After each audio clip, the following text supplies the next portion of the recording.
एक छोटे से गांव के बाहर एक बहुत पुरानी हवेली थी।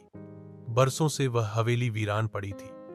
लोग कहते थे कि उस हवेली में आत्माएं भटकती हैं। रात होते ही वहां से अजीब सी आवाजें आती, कभी किसी के हंसने की, कभी किसी के रोने की। गांव के बड़े बूढ़े बताते थे कि कई साल पहले उस हवेली में एक अमीर जमींदार अपनी बेटी रूपा के साथ रहता था।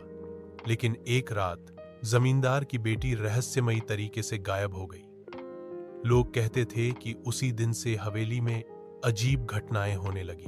कोई भी उस हवेली के पास जाने की हिम्मत नहीं करता था। एक रात की बात, एक दिन गांव के 4 दोस्त अर्जुन, विक्रम, सीमा और राहुल आपस में बातें कर रहे थे। अर्जुन ने हिम्मत करके कहा, क्यों न हम आज रात पुरानी हवेली में जाकर देखें, आखिर उसमें ऐसा क्या है। बाकी सब डर तो गए, लेकिन अर्जुन के जिद करने पर मान गए। रात के ठीक 12 बजे वे चारों टॉर्च लेकर हवेली की ओर निकले। हवेली में घुसते ही ठंडी हवा का झोंका आया। खिड़कियां खड़खड़ाने लगी। दीवारों पर जाले, फटी हुई तस्वीरें और टूटी फूटी कुर्सियां रखी थीं। सीमा डर गई और बोली, मुझे वापस जाना है। लेकिन अर्जुन ने कहा, अब जब आ ही गए हैं तो पता लगाकर ही जाएंगे। वे आगे बढ़े।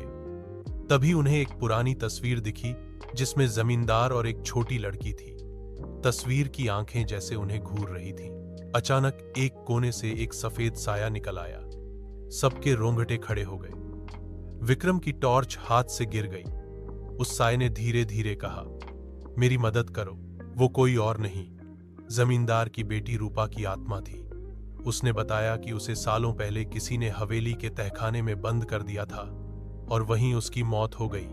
उसकी आत्मा अब तक भटक रही थी। चारों दोस्तों ने मिलकर तहखाने का दरवाजा ढूंढा और वहां उसकी हड्डियों को सम्मानपूर्वक दफन किया। अगले दिन से हवेली में कभी कोई अजीब घटना नहीं हुई।